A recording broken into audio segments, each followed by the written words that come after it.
बिस्मिल्लाहिर्रहमानिर्रहीम। अस्सलाम वालेकुम व्यूअर्स, मैं हूं तंजीला रियाज और आप देख रहे हैं मेरे यूट्यूब चैनल।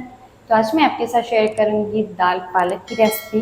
यकीन करें खाने में बेदिल लजीज है और बनाने में बेहद आसान है। तो फिर देर किस बात की है, चलते हैं अपनी मज़ेदार सी रेसिपी को बनाना स्टार्ट कर लेते हैं। बिस्मिल्लाहिर्रहमानिर्रहीम। मज़ेदार सी दाल पालक बनाने के लिए ना सबसे पहले तो यहाँ पर ना मैंने जो है वो दालें भी ले ली हैं, साथ ही साथ ना मैंने पालक भी ले ली है। सबसे पहले मैं आपको चेक करवा देती हूँ मैंने कितनी दाल ली है और कितनी मैंने पालक ली है। अच्छा जी, देखिए यहाँ पर ना मेरे पास 100 ग्राम ही चना दाल है, साथ ही साथ ना मैंने 100 ग्राम ही मूंग दाल ली है। ये ना मैं 2 दालें इस्तेमाल कर रही हूँ इस रेसिपी में। अगर आप चाहें तो इनको स्किप करके कोई और भी दाल यहाँ पर ले सकते हैं, जैसे कि मसूर दाल और माश दाल भी ले सकते हैं।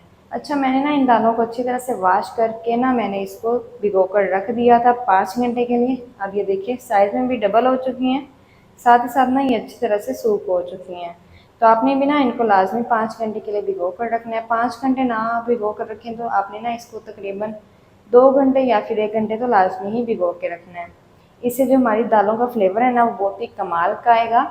अच्छा जी, दालें तो हमने चेक कर ली हैं कितनी कितनी ली हैं। 100 ग्राम दालें हैं, आप चाहें तो इनकी क्वांटिटी को कम या फिर ज़्यादा भी कर सकते हैं जितनी भी आपने दाल पालक बनानी हो। उसी के साथ ही यहाँ पर मैंने ले ली है पालक। पालक को ना मैंने कुछ इस तरह से कट कर लिया है और पालक ना यहाँ पर मैंने ली है एक छोटी गड्डी मेरे पास पालक की थी, जिसको ना मैंने इस तरह से बारीक बारीक जो है वो कट कर लिया है। और कट करने के बाद ना मैंने इसको तकरीबन 3 से 4 पानी से अच्छी तरह से वॉश किए हैं, क्योंकि पालक के अंदर जो मिट्टी है ना वो काफ़ी ज़्यादा होती है। तो आपने इसको लाजमी पहले वॉश करना है 3 से 4 पानी से, फिर ही इस्तेमाल करना है। अच्छा जी, पालक भी मैंने आपको बता दिया कितनी मैंने ली है और दाने भी बता दिए हैं। जो इस आप पर है कोई सी भी दाल आप इस रेसिपी में इस्तेमाल कर सकते हैं। तो जल्दी से ना अब हम करते हैं दालों को साइड पर, और इसके लिए जो मज़ेदार टेस्टी फ्लेवरफुल सा जो तड़का है ना, मसाला है ना, वो हम रेडी कर लेते हैं। दाल पालक को बनाने के लिए ना दूसरी तरफ यहाँ पर मैंने एक कढ़ाई ले ली है। सबसे पहले हम इसके अंदर शामिल कर देंगे 1 कप घी। आप चाहें तो कुकिंग ऑयल का भी इस्तेमाल कर सकते हैं, लेकिन जो घी में दालें बनती हैं ना वो हमेशा से ही फ्लेवरफुल बनती हैं, बहुत ही टेस्टी बनती हैं। तो इसलिए मैं घी का इस्तेमाल कर रही हूँ। फ्लेम को इस टाइम पर जो है वो हम ऑन कर देंगे। चलें जी, फ्लेम को मैंने ऑन कर दिया है और घी को ना हम अच्छी तरह से मेल्ट कर लेंगे। अच्छा, घी ना यहाँ पर मैंने 1 कप लिया है। जो दालें हैं ना वो हमेशा से ज़्यादा घी में बनाई जाती हैं, इसलिए ही वो ज़्यादा मज़े की बनती हैं। तो इसलिए मैंने यहाँ पर 1 कप ही घी का इस्तेमाल किया है। घी को अच्छी तरह से गर्म कर लेंगे।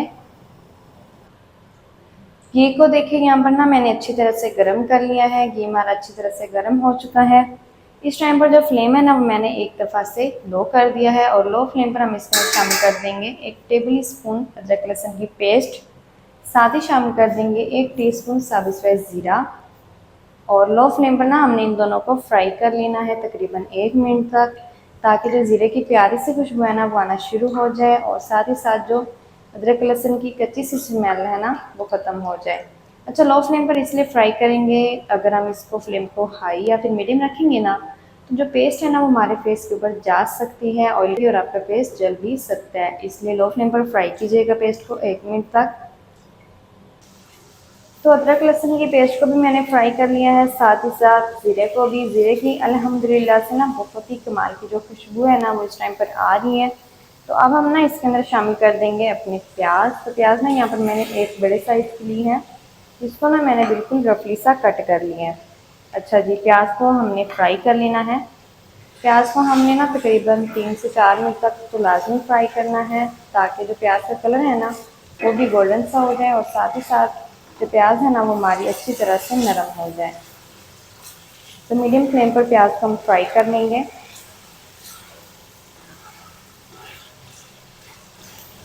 तो प्याज को ना यहाँ पर फ्राई करते हुए ना मुझे तकरीबन 4 से 5 मिनट हो चुके हैं। अल्हम्दुलिल्लाह से जो प्याज है ना वो हमारी अच्छी तरह से सॉफ्ट हो चुकी है।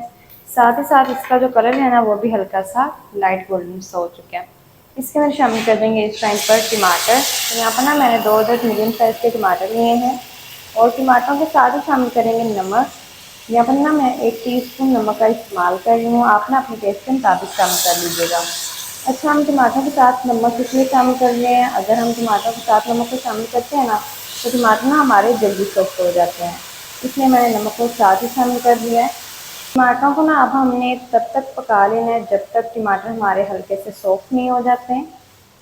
तकरीबन 2 मिनट तक पका लेंगे। टमाटरों को पकाते हुए ना यहाँ पर मुझे 2 मिनट हो चुके हैं। अल्हम्दुलिल्लाह से जो टमाटर हैं ना हमारे वो अच्छी तरह से सॉफ्ट हो चुके हैं। अब हम इसके अंदर शामिल करेंगे कुछ स्पाइसेस। 1 टीस्पून लाल मिर्च का पाउडर, आधा टीस्पून हल्दी पाउडर, 1 टीस्पून भर के धनिया पाउडर। नमक हमने शुरू में ही शामिल कर लिया था। साथ ही शामिल कर देंगे 3 से 4 यहाँ पर मेरे पास हरी वाली मिर्ची है बारीक कटी हुई, और थोड़ा सा पानी लगाएंगे ताकि मसाले हमारे जले नहीं। और लो फ्लेम पर ना हमने मसालों की तकरीबन 6 से 7 मिनट तक अच्छी तरह से भुनाई कर लेनी है। मसालों को ना हमने जलाना नहीं है, लो फ्लेम पर भुनाई करेंगे ना तो अच्छी तरह से मसाले भून जाएंगे, इसका कच्चापन भी ख़त्म हो जाएगा। तो जल्दी इसमें लो फ्लेम पर 5 से 6 मिनट तक मसालों को भून लूँ, फिर मैं आपको दिखाती हूँ। मसालों की यहाँ पर मैंने बुनाई कर ली है तकरीबन 6 मिनट तक। अल्हम्दुलिल्लाह से मसाले ना हमारे अच्छी तरह से भून चुके हैं। फ्लेम अभी तक हमारा लो ही है। और अब हम ना यहाँ पर लेंगे इस तरह का एक हैंड मैचर, और इस मसाले को ना हमने अच्छी तरह से मैश कर लेना है। लो फ्लेम पर मैश कीजिएगा। अगर आप फ्लेम को मीडियम या फिर हाई रखेंगे ना तो मसाला आपका जल जाएगा। या फिर एक दफ़ा से फ्लेम को ऑफ कर दीजिए, या फिर ना आपने लो फ्लेम पर मसाले को मैश कर लेना है। अल्हम्दुलिल्लाह से मसाले को ना यहाँ पर मैंने अच्छी तरह से जो है वो मैश कर लिया है। मसाला हमारा अच्छी तरह से मैश हो चुका है, और ये जो लगा हुआ है ना मैशर के साथ, इसको भी ना हमने निकाल लेना है इस तरह से।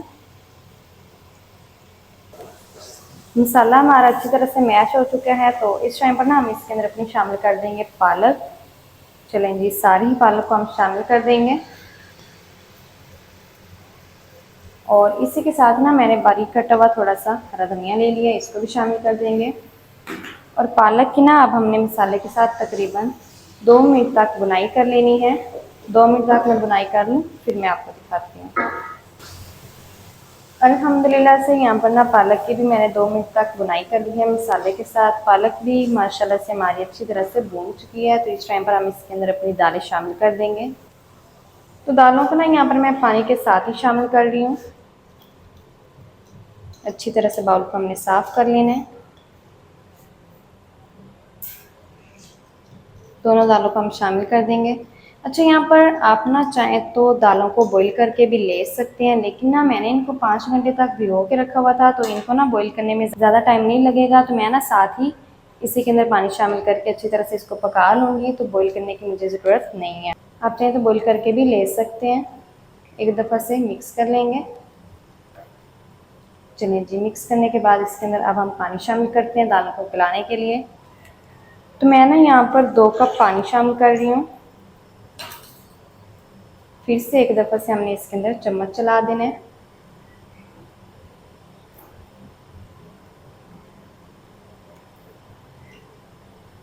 चलिए जी, चम्मच चलाने के बाद इसके ऊपर कवर लगाते हैं, और कवर लगा के ना हमने इसको तकरीबन 20 मिनट तक हल्की आंच पर पकने देना है। तो जल्दी से ना मैं इसको हल्की आंच पर 20 मिनट तक पका लूँ, फिर मैं आपको दिखाती हूँ। कवर करके दाल और पालक को ना मैंने 20 मिनट तक हल्की आंच पर पका लिया है। अब हम कवर को हटा देते हैं। अल्हम्दुलिल्लाह से जो दालें हैं ना हमारी वो अच्छी तरह से ही सॉफ्ट हो चुकी हैं। अच्छा, 20 मिनट जब मैंने दालों को पकाया है ना, साथ ही साथ मैंने ना इसके अंदर 3 से 4 बार चम्मच भी चलाया था ताकि दालें हमारी नीचे नहीं लगें। तो अभी तक भी इसके अंदर काफ़ी सारा जो है वो पानी है, और दालें जो है ना वो हमारी अच्छी तरह से गल भी गई हैं। अब हम ना यहाँ पर इस तरह का एक घोटना लेंगे, और इसको ना हमने दाल को अच्छी तरह से गोटा लगा लेना है। अच्छा, फ्लेम को ना हम लो रखेंगे, और लो फ्लेम पर ना हमने दालों को गोटा लगा लेना है। इससे जो दालों का पानी है ना वो भी खुश्क हो जाएगा, साथ ही साथ दालें हमारी अच्छी तरह से पिस जाएंगी। तो लो फ्लेम पर हम इसको अच्छी तरह से गोटा लगा लेते हैं। या तो मैशर की मदद से मैश कर लीजिएगा, या फिर आप इसको गोटा लगा लीजिएगा। अल्हम्दुलिल्लाह से ना यहाँ पर मैंने दालों को अच्छी तरह से गोटा लगा लिया है, जितना मैंने इनको गोटा लगाना था। तो अल्हम्दुलिल्लाह से जो दालें ना हमारी अच्छी तरह से मैश हो चुकी हैं। इतना ही हमने इनको गोटा लगाना है, ज़्यादा भी हमने गोटा नहीं लगाना। अच्छा, अब ये आपको अभी भी पानी इसके अंदर हल्का हल्का सा नज़र आ रहा होगा, लेकिन हमें ना इस पानी को ज़्यादा खुश्क नहीं करना है, क्योंकि जब हम दालों को रखते हैं ना साइड पर, ठंडा होने के लिए, तब भी दालें जो है वो काफ़ी सारा पानी अपने अंदर अब्जॉर्ब कर लेती हैं। तो इसलिए हमें ना इस दाल को इतना तो लाजमी ही पतला से रखना है, ज़्यादा गाढ़ा हमने दाल को नहीं रखना। तो अल्हम्दुलिल्लाह से बहुत ही कमाल की शानदार किस्म की जो है दाल पालक हमारी बनकर रेडी हो गई है। फ्लेम को ऑफ करते हैं और इसको हम करते हैं डिश आउट और आपको मैं दिखाती हूँ इसकी फाइनल लुक। बिस्मिल्लाहिर्रहमानिर्रहीम। तो माशाल्लाह बहुत ही कमाल की अल्हम्दुलिल्लाह से दाल पालक हमारी बनकर रेडी हो गई है। तो माशाल्लाह ये देखिए कितनी कमाल की बन चुकी है। यकीन करें खाने में ना ये बेहद ही मज़े की है और बनाने में बेहद ही आसान है। तो आप भी इसे घर में लाजमी ट्राई कीजिएगा। तो माशाल्लाह जी ये थी हमारी आज की रेसिपी दाल पालक की। दाल पालक मज़ेदार टेस्टी किस तरीके से बनाई जाती है तमाम तरीका आपके साथ शेयर कर दिया है।